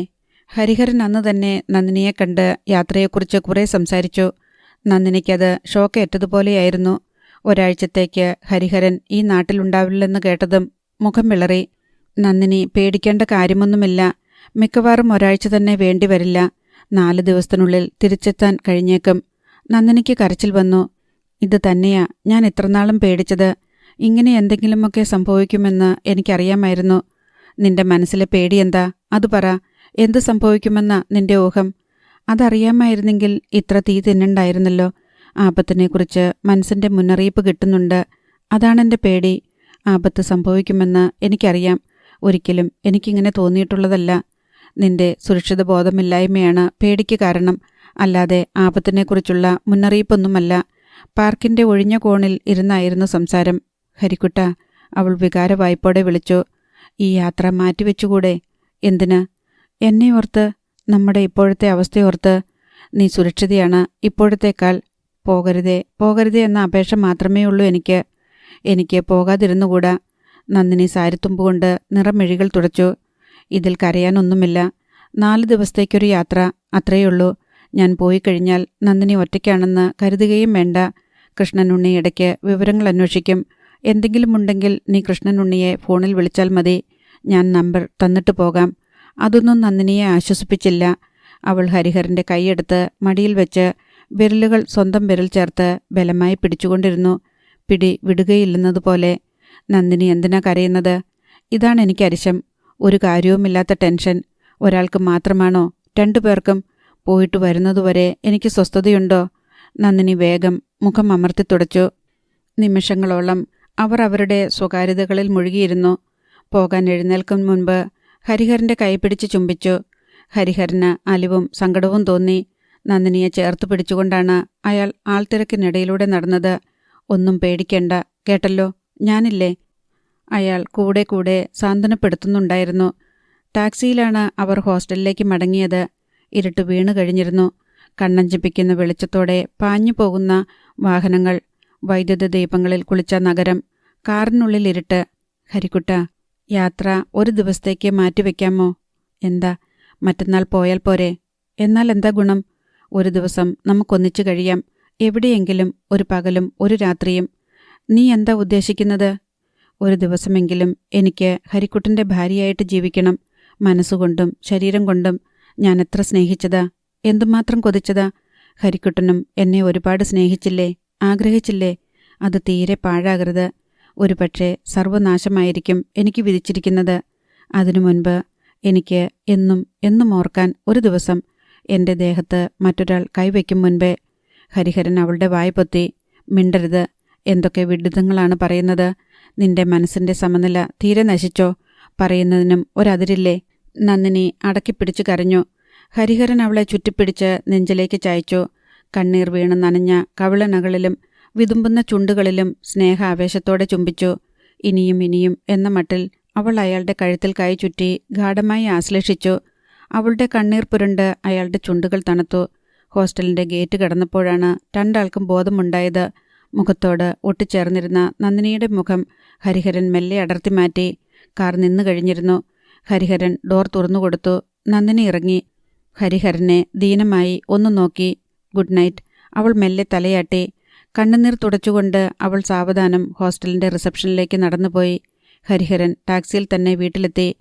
അയാളുടെ മനസ്സ് അസ്വസ്ഥമായിരുന്നു. നന്ദിനിയുടെ ആശങ്കകൾ അയാളെ ചിന്താക്കുഴപ്പത്തിലാക്കി. റിപ്പോർട്ട് തയ്യാറാക്കാൻ പോകണോ വേണ്ടയോ എന്ന് പലവട്ടം ആലോചിച്ചു. ഒരു തീരുമാനത്തിലെത്താതെയാണ് ഉറങ്ങാൻ കിടന്നത്. രാവിലെ ഉണർന്നപ്പോൾ നല്ല ഉന്മേഷം തോന്നി. നന്ദിനിയുടെ ഭയാശങ്കകൾ ബാലിശമാണെന്ന് അയാൾ വിചാരിച്ചു. വാസ്തവത്തിൽ ഒരടിസ്ഥാനവുമില്ല അതിന്. 8 മണിക്ക് ഫോട്ടോഗ്രാഫർ മോഹനനും ശ്രീനിവാസനും എത്തി. യാത്രയെക്കുറിച്ച് ഇതുവരെ വീട്ടിൽ പറഞ്ഞിട്ടില്ല. വീട്ടിൽ സമ്മതിക്കുമോ എന്നും അറിയില്ല. സമ്മതിക്കാതിരുന്നെങ്കിലെന്ന് അയാൾ ആശിച്ചു. ഇത്തവണ അമ്മാവൻ പറഞ്ഞാലും താൻ അനുസരിക്കും. നാട് വിട്ടുപോയി യാത്ര ചെയ്തുകൊണ്ടുള്ള പത്രപ്രവർത്തനമൊന്നും വേണ്ട എന്ന് അമ്മാവൻ വിലക്കേണ്ടതാണ്. അച്ഛനും അമ്മാവനും രാവിലെ ചതുരംഗം കളി ആരംഭിച്ചിരിക്കുന്നു. ഹരിഹരൻ അടുത്തു ചെന്നു. അച്ഛാ, ഇന്നെനിക്കൊരു യാത്രയുണ്ട്. എവിടേക്ക്? വർമ്മ തിരിഞ്ഞു നോക്കാതെ ചോദിച്ചു. തമിഴ്നാട്ടിലേക്കാ, ഒരു ലേഖനം തയ്യാറാക്കാൻ. വേണ്ട, ഞാൻ പോകാമെന്ന് സമ്മതിച്ചുപോയി. പോയാൽ എത്ര ദിവസം കഴിയും തിരിച്ചു വരാൻ? ഒരാഴ്ചയെടുക്കും. അത്രയും അത്യാവശ്യമുള്ള യാത്രയാണോ? വർമ്മ കുതിരയെ നേരിട്ട് വെട്ടി കളത്തിന് പുറത്തിട്ടുകൊണ്ട് ചോദിച്ചു. അതെ. ശരി, ഈയൊരു പ്രാവശ്യത്തേക്ക് സമ്മതിച്ചിരിക്കുന്നു. അമ്മയോട് പറഞ്ഞിട്ട് പോയിക്കോ. ഹരിഹരന് അത്ഭുതമായിരുന്നു. അമ്മാവൻ എതിർത്തൊരക്ഷരം മിണ്ടിയില്ല. അച്ഛൻ ലാഘവത്തോടെ സമ്മതിക്കുകയും ചെയ്തു. അമ്മയോട് പറഞ്ഞപ്പോൾ അമ്മ കുറെ വിലക്കി. ഇത്രയും ദൂരയാത്ര വേണ്ട, ഒരാഴ്ചത്തേക്ക് വീട് വിട്ടു നിൽക്കാൻ സമ്മതിക്കില്ല എന്നൊക്കെ പറഞ്ഞു. അച്ഛനും അമ്മാവനും സമ്മതിച്ചിരിക്കുന്നു. അതിൽ കൂടുതൽ എന്തു വേണം? അതോടെ അമ്മയുടെ എതിർപ്പിന്റെ മുനയൊടിഞ്ഞു. വിലാസിനിയോടും കൂടി പറഞ്ഞിട്ട് ഹരിഹരൻ വേഷം മാറി വലിയ കിറ്റും തൂക്കി മോഹനനോടും ശ്രീനിവാസനോടുമൊപ്പം യാത്രയായി. ടൗണിൽ ചെന്ന ശേഷം കൃഷ്ണനുണ്ണിയെ ഫോണിൽ വിളിച്ചു. ഞാൻ യാത്ര തിരിക്കുക. ഓ, കൃഷ്ണനുണ്ണിയുടെ ചിരി. Good luck. നന്ദിനിയുടെ കാര്യം ഓർമ്മയുണ്ട്. അവൾക്ക് വലിയ പേടിയാ. ഞാനില്ലേ ഇവിടെ. ഓക്കെ. പത്രസ്ഥാപനം വക ജീപ്പിൽ അവർ യാത്ര തിരിച്ചു. ഉച്ചയ്ക്ക് കൃഷ്ണനുണ്ണി ബുക്ക് സെന്ററിലേക്ക് ഫോൺ ചെയ്തു. റിസപ്ഷനിസ്റ്റിനോട് അയാൾ പറഞ്ഞു നന്ദിനിയെ ലൈനിൽ കിട്ടണമെന്ന്. റിസപ്ഷനിലിരുന്ന യുവതി നന്ദിനിയെ വിളിച്ച് റിസീവർ കൊടുത്തു. ക്യാബിനിലിരിക്കുകയായിരുന്ന ചെറിയാച്ചൻ യാദൃച്ഛികമായിട്ടാണ് കണ്ടത്. നന്ദിനി ആരോടോ ഫോണിലൂടെ സംസാരിക്കുന്നു. അയാൾ മേശപ്പുറത്ത് നിന്ന് അതേ ഫോണിന്റെ എക്സ്റ്റൻഷൻ റിസീവർ എടുത്തു. ഞാനാണിത് നന്ദിനി. കൃഷ്ണനുണ്ണി. എന്താ സാർ? ഒന്നുമില്ല. ഞാൻ ഇടയ്ക്കിടയ്ക്ക് വിളിച്ചോണ്ടിരിക്കും. എന്തു വിഷമമുണ്ടായാലും എന്നെ വിളിച്ചു പറയുക. നന്ദിനിയുടെ കാര്യങ്ങൾ എന്നെ ഏൽപ്പിച്ചിട്ടാണ് ഹരി പോയിരിക്കുന്നത്. എനിക്ക് വിഷമമൊന്നുമില്ല സാർ. എന്തോ വലിയ പേടിയാണെന്ന് ഹരി പറഞ്ഞു. നന്ദിനി ഒന്നും മിണ്ടിയില്ല. ശരി, വയ്ക്കട്ടെ. വൈകിട്ട് ഹോസ്റ്റലിലേക്ക് വിളിക്കാം. ശരി സാർ. ഏതു നേരത്തും ഫോണിലൂടെ നന്ദിനിക്ക് എന്നെ കോണ്ടാക്ട് ചെയ്യാം. പകൽ മുഴുവൻ പത്രം ഓഫീസിലുണ്ടാവും. 6 മണി കഴിഞ്ഞാൽ വീട്ടിലും. ഓക്കെ. വളരെ നന്ദി സാർ. ചെറിയാച്ചൻ ഫോൺ വെച്ചു. അതിനുശേഷമാണ് നന്ദിനി വെച്ചത്. ചെറിയാച്ചനൊന്ന് മൂളിയിരുത്തി. വൈകിട്ട് കൃഷ്ണനുണ്ണി ഹോസ്റ്റലിലേക്ക് വിളിച്ച് നന്ദിനിയുമായി സംസാരിക്കുകയുണ്ടായി. പിറ്റേന്ന് രാവിലെയും ഉച്ചയ്ക്കും ബുക്ക് സെന്ററിലേക്കും വിളിച്ചു. കൃഷ്ണനുണ്ണി തങ്ങളുടെ പദ്ധതിക്കിടയിൽ വലിയൊരു തടസ്സമാണെന്ന് ചെറിയാച്ചന് മനസ്സിലായി. അയാൾ വൈകുന്നേരം ജയചന്ദ്രൻ നായരുമായി സംസാരിച്ചു. നിങ്ങളുടെ ആ കൃഷ്ണനുണ്ണി ഉണ്ടല്ലോ, അവൻ പരിപാടി കലക്കുമെന്നാ തോന്നുന്നത്. ദിവസം 1/2 ഡസൻ പ്രാവശ്യം അവൻ നന്ദിനിയെ കോണ്ടാക്ട് ചെയ്യുന്നുണ്ട്. അവൾക്കും ഹരിഹരനും എന്തൊക്കെയോ സംശയങ്ങളുണ്ടെന്ന് തോന്നുന്നു. കൃഷ്ണനുണ്ണിയെ നന്ദിനിക്ക് കാവലേൽപ്പിച്ചിട്ടാണ് ഹരിഹരൻ പോയിരിക്കുന്നത്. അവൻ ശരിക്കും ഒരു തടസ്സമായിട്ട് വരും. അപ്പോൾ കൃഷ്ണനുണ്ണിക്ക് ശരിക്കും അറിയാം ഹരിയും നന്ദിനിയും തമ്മിലുള്ള രഹസ്യബന്ധം. പിന്നെ അവർ മൂന്നും കൂടി ഒത്തോണ്ടുള്ള പരിപാടിയല്ലേ. കൃഷ്ണനുണ്ണി ആ ബന്ധത്തിന് എതിരായിരുന്നല്ലോ. ഹരിയെ ഉപദേശിക്കുന്നതും ശാസിക്കുന്നതുമൊക്കെ ഞാൻ കുറെ കേട്ടിരിക്കുന്നു. ഒടുക്കം അവള് കൃഷ്ണനുണ്ണിയെയും വലവീശി കാണും. അയാളൊരു അവിവാഹിതനല്ലേ. അവൾ എന്തിനും ഒരുമ്പെട്ടവളും. കൃഷ്ണനുണ്ണി ഇറക്കി വയ്ക്കുന്ന വിഴുപ്പ് ഹരി ചുമന്നോളുമല്ലോ. അതുകൊണ്ടായിരിക്കും കൃഷ്ണനുണ്ണി മനസ്സ് മാറ്റിയത്. ഇനിയിപ്പോൾ എന്തു ചെയ്യും? പദ്ധതി നടപ്പിലാക്കുന്ന ദിവസം കൃഷ്ണനുണ്ണി ഈ നഗരത്തിലുണ്ടായിരിക്കരുത്. ഒരു ദിവസത്തേക്ക് അയാളെ മാറ്റി നിർത്താൻ എന്തെങ്കിലും മാർഗമുണ്ടോ? ജയചന്ദ്രൻ നായർ ആലോചിച്ചിരുന്നു. വഴിയുണ്ട്. എന്തു വഴി? അത് ഞാൻ ശരിയാക്കിക്കൊള്ളാം. ഏറ്റല്ലോ? ഏറ്റു. ഗൂഢാലോചന നടപ്പാക്കാനിരിക്കുന്നതിൻ്റെ തലേ ദിവസം വൈകുന്നേരം ജയചന്ദ്രൻ നായർ കൃഷ്ണനുണ്ണിയോട് പറഞ്ഞു. കൃഷ്ണനുണ്ണി നാളെ രാവിലെ കോഴിക്കോട്ട് വരെ ഒന്ന് പോകണം. IPBയുടെ ചീഫിനെ അറിയാമല്ലോ, പാർത്ഥസാരഥി. അദ്ദേഹത്തെ കണ്ട് ഇതുവരെയുള്ള കണക്കുകൾ സെറ്റിൽ ചെയ്യണം. ആകെ കുഴഞ്ഞുമറിഞ്ഞു കിടക്കുകയാ. പാർത്ഥസാരഥിയുടെ ഫോണുണ്ടായിരുന്നു. നാളെ വൈകുന്നേരത്തോടെ കൃഷ്ണനുണ്ണിക്ക് മടങ്ങാം. ഒന്നുകിൽ രാത്രി വണ്ടിക്ക്, അല്ലെങ്കിൽ രാവിലെ. തികച്ചും സ്വാഭാവികമായ ഒരു ബിസിനസ് കാര്യം. കൃഷ്ണനുണ്ണിക്ക് സംശയമൊന്നും തോന്നിയില്ല. അയാൾ പോകാമെന്നേറ്റു. അധ്യായം 24. രാവിലെ പുറപ്പെടുന്നതിനു മുൻപ് കൃഷ്ണനുണ്ണി ഹോസ്റ്റലിലേക്ക് വിളിച്ചു. നന്ദിനിയെ ലൈനിൽ കിട്ടിയപ്പോൾ അയാൾ ചോദിച്ചു, നന്ദിനി, വിശേഷമൊന്നുമില്ലല്ലോ? ഇല്ല. ഗുഡ്. ഉച്ചയ്ക്ക് ഞാൻ വിളിക്കില്ല കേട്ടോ. നന്ദിനി ഒന്നും മിണ്ടാതെ നിന്നു. ഞാനൊരു സ്ഥലം വരെ പോവുകയാ. പേടിക്കണ്ട, ഞാൻ ഇവിടെ തന്നെ ഉണ്ടെന്ന് കരുതാം. എവിടെ പോവുക? ഒരുപാട് ദൂരെയൊന്നുമല്ല. ഞാൻ വൈകുന്നേരം വിളിക്കാം. എന്താ, അതുപോരെ? മതി. നന്ദിനി പതിവ് പോലെ 8:30 മണിയായപ്പോൾ ബുക്ക് സെന്ററിലേക്ക് പോയി. അറ്റൻഡൻസ് രജിസ്റ്ററിൽ ഒപ്പിടാൻ ഭാവിച്ചപ്പോൾ അക്കൗണ്ടന്റ് കുര്യാക്കോസ് പറഞ്ഞു, ഒപ്പിടാൻ വരട്ടെ. അതെന്താ? നന്ദിനി പരിഭ്രമത്തോടെ മുഖം ഉയർത്തി. MDയെ കണ്ടിട്ട് ജോലിക്ക് കയറിയാൽ മതിയെന്ന് പറഞ്ഞു. നന്ദിനി വിളറിപ്പോയി. കാര്യമെന്താണെന്നറിയാമോ? എന്നോടൊന്നും പറഞ്ഞില്ല. 10 മണിക്ക് MD വരും. അതുവരെ നിൽക്ക്. ജോലി ചെയ്യണ്ടെന്ന് പറഞ്ഞോ? അങ്ങനെയല്ല, കണ്ടിട്ട് ജോലിക്ക് കയറിയാൽ മതിയെന്ന് പറയണമെന്ന്. നന്ദിനിക്ക് ഒന്നും മനസ്സിലായില്ല. അവൾ ജോലിക്ക് കയറാതെ മാറി നിന്നു. ഇന്നലെ താൻ ജോലിയിൽ വല്ല വീഴ്ചയും വരുത്തിയോ എന്ന് അവൾ ആലോചിച്ചു നോക്കി. ഒന്നും ഓർമ്മയിൽ തെളിഞ്ഞില്ല. 10 മണിക്ക് ചെറിയാൻ വന്നു. 10:30 മണിക്ക് അയാൾ നന്ദിനിയെ ക്യാബിനിലേക്ക് വിളിപ്പിച്ചു. നന്ദിനി പരിഭ്രാന്തിയോടെ കടന്നു ചെന്നു. എന്തൊക്കെയുണ്ട് നന്ദിനി വിശേഷങ്ങൾ? ആ കുടിലച്ചിരി കാണാൻ കഴിയാതെ അവൾ മുഖം താഴ്ത്തിയിരുന്നു. ഹരിഹരവർമ്മ സ്ഥലത്തില്ല അല്ലേ? അവളുടെ കണ്ണുകൾ പിടഞ്ഞുയർന്നു. അമ്പരപ്പോടെ അവൾ അയാളെ നോക്കി. കാവലേൽപ്പിച്ച കൃഷ്ണനുണ്ണി എവിടെയോ പോയിരിക്കുന്നു. ഒരു കണക്കിൽ പറഞ്ഞാൽ വലിയ കഷ്ടം തന്നെ നിന്റെ കാര്യം. മുതലാളി വിളിപ്പിച്ചത് ഇതൊക്കെ പറയാൻ തന്നെ. ജോലിക്ക് കയറേണ്ടെന്ന് പറഞ്ഞതോ? നിന്നെ ഇനി ജോലിക്ക് വേണ്ടാഞ്ഞിട്ട്. നീ കൊള്ളുകേല. ശമ്പളം തരുന്നവരോട് തീരെ ആത്മാർത്ഥതയില്ല. സെയിൽസിലും ഈയിടെയായി നീ ഒട്ടും ശോഭിക്കുന്നില്ലെന്ന റിപ്പോർട്ട്. നിന്റെ മനസ്സിലിരിപ്പ് വേറെയല്ലേ? പകൽ സ്വപ്നം കാണലും ജോലിയും കൂടി ഒത്തുപോവുകയല്ല മോളെ. എനിക്ക് നിന്നെക്കൊണ്ട് ഗുണമില്ലെങ്കിൽ ഞാനെന്തിനാ ശമ്പളം തരുന്നത്? നിനക്ക് തരുന്ന ശമ്പളം കൊടുത്താൽ നിന്നേക്കാൾ മിടുക്കികളായ പെൺകുട്ടികളെ കിട്ടും. നല്ല സഹകരണമുള്ള സുന്ദരി കൊച്ചുങ്ങളെ. അതുകൊണ്ട് നിന്നെ ഞാനങ്ങ് പിരിച്ചുവിടുകയാ. അയാൾ ടൈപ്പ് ചെയ്ത ഒരു കടലാസ് അവളുടെ നേരെ നീട്ടി. ഡിസ്മിസൽ ഓർഡറാ. ദാ, അതിനിടയിൽ ഒന്ന് ഒപ്പിട്ട് തന്നേക്ക്. പിരിച്ചുവിടൽ നടപടി യാതൊരു എതിർപ്പും കൂടാതെ അംഗീകരിച്ചിരിക്കുന്നു എന്നെഴുതിയതിന് താഴെ. നന്ദിനിയുടെ കയ്യിലിരുന്ന് ആ കടലാസ് വിറച്ചു. ഒപ്പിട്ടോ, സമയം കളയണ്ട. അയാൾ പേന നീട്ടി. ഒന്ന് പതറിയ ശേഷം അവൾ പേന വാങ്ങി ഒപ്പിട്ടു. ഇന്ന ബാക്കി ശമ്പളം. കണക്ക് കണക്കായിരിക്കണം. ഇക്കാര്യത്തിലൊക്കെ ഞാൻ എക്സ്ട്രാ ഡീസൻ്റാ. നന്ദിനി രൂപ എണ്ണി വാങ്ങി. 7,000 രൂപ സെക്യൂരിറ്റി വാങ്ങിയിട്ടുണ്ട്. അത് ഞാൻ ഹരിഹരനെയോ കൃഷ്ണനുണ്ണിയോ ഏൽപ്പിച്ചോളാം. ഇനി ഒന്നുമില്ലല്ലോ, എനിക്ക് പോകാമല്ലോ? നിറഞ്ഞ ഒരു മന്ദഹാസത്തോടെ അവൾ ചോദിച്ചു. ചെറിയാച്ചന് ക്ഷീണം തോന്നി. ജോലി നഷ്ടപ്പെട്ടതിൽ അവൾക്ക് കൂസലൊന്നുമില്ല. പൊയ്ക്കോ, പിന്നെ കാണാം. തന്ന ജോലിക്കും ചെയ്ത സഹായങ്ങൾക്കുമൊക്കെ നന്ദി. എനിക്ക് ജോലി പോയതിൽ വിഷമമൊന്നുമില്ല. ഞാനിത് രാജിവെക്കാനിരിക്കുകയായിരുന്നു. മറിച്ച് സന്തോഷമുണ്ട് താനും. ലോകത്ത് എല്ലാ പെണ്ണുങ്ങളെയും വിലയ്ക്ക് വാങ്ങാൻ കിട്ടില്ലെന്ന് മുതലാളിയെ ബോധ്യപ്പെടുത്താൻ സാധിച്ചല്ലോ. അവൾ മുറിവിട്ടിറങ്ങി. ചെറിയച്ഛൻ ചിരിച്ചുകൊണ്ട് കടപ്പല്ല് ഞെരിച്ചു. നന്ദിനി യാതൊരു ഇടർച്ചയുമില്ലാതെ സഹപ്രവർത്തകരോടെല്ലാം യാത്ര പറഞ്ഞു ഒടുവിലിറങ്ങി. നഗരത്തിലൂടെ തനിച്ചു നടക്കുമ്പോൾ അതുവരെ അടക്കി നിർത്തിയിരുന്ന ദുഃഖം വിതുമ്പിത്തുടങ്ങി. ഒറ്റപ്പെട്ട പോലെ ഒരു തോന്നൽ. ബുക്ക് സെന്ററിൽ നിന്ന് പിരിഞ്ഞു പോരാൻ നേരത്തെ തീരുമാനിച്ചിരുന്നതാണ്. അതിനാൽ പിരിച്ചുവിട്ടതിൽ വലിയ വിഷമം തോന്നുന്നില്ല. എന്നാലും ഉണ്ടായിരുന്ന ജോലി നഷ്ടപ്പെട്ടല്ലോ എന്നൊരു നിരാശയുണ്ട്. മറ്റൊരു ജോലി തരപ്പെട്ട് കിട്ടുന്നതുവരെയെങ്കിലും. ഹരിഹരൻ സാറും കൃഷ്ണനുണ്ണി സാറും സ്ഥലത്തില്ലാത്തപ്പോഴാണല്ലോ ചെറിയാച്ചൻ അത് ചെയ്തത്. നന്ദിനി ഓർത്തു. ഒരു കണക്കിൽ നന്നായി എന്നും തോന്നി. ഇനി ആ ദുഷ്ടന് തന്നെ എന്തു ചെയ്യാൻ കഴിയും? ഹരിഹരൻ സാർ തിരിച്ചെത്തുന്നതുവരെ താൻ ഹോസ്റ്റലിൽ നിന്ന് പുറത്തിറങ്ങുകയില്ല. ചെറിയാച്ചന് തന്നെ ഇനി ദ്രോഹിക്കാൻ കഴിയുകയില്ലെന്നായിരുന്നു അവളുടെ ധാരണ. അതേസമയം ഈ പിരിച്ചുവിടലിന് പിന്നിൽ ചില ഉദ്ദേശങ്ങളുണ്ടെന്ന തോന്നലുമുണ്ടായി. വെറുതെ അങ്ങനെ പിരിച്ചുവിടുന്നതിൽ മാത്രം തൃപ്തിപ്പെടുന്നയാളല്ല ചെറിയാച്ചൻ. പിരിച്ചുവിടൽ നേരത്തെ ആകാമായിരുന്നു. ഹരിഹരൻ സാറും കൃഷ്ണനുണ്ണി സാറും സ്ഥലത്തുള്ളപ്പോൾ തന്നെ. നന്ദിനിയുടെ മനസ്സിൽ വീണ്ടും ആശങ്ക. ഹോസ്റ്റലിൽ എത്തുന്നതുവരെ പരിഭ്രാന്തിയായിരുന്നു. സ്വന്തം മുറിയിൽ കടന്നു കഴിഞ്ഞപ്പോൾ ഇനി ആർക്കും തന്നെ ഒന്നും ചെയ്യാനാവില്ലെന്ന് തോന്നി. സുരക്ഷിതമായ ഒരു കോട്ടയ്ക്കുള്ളിലായതുപോലെ. ഇനി ഈ കോട്ടയ്ക്കുള്ളിൽ നിന്ന് പുറത്തു പോകുന്നതേയില്ല. ഹോസ്റ്റൽ വാർഡനോടും കൂട്ടരോടും എന്തു പറയും?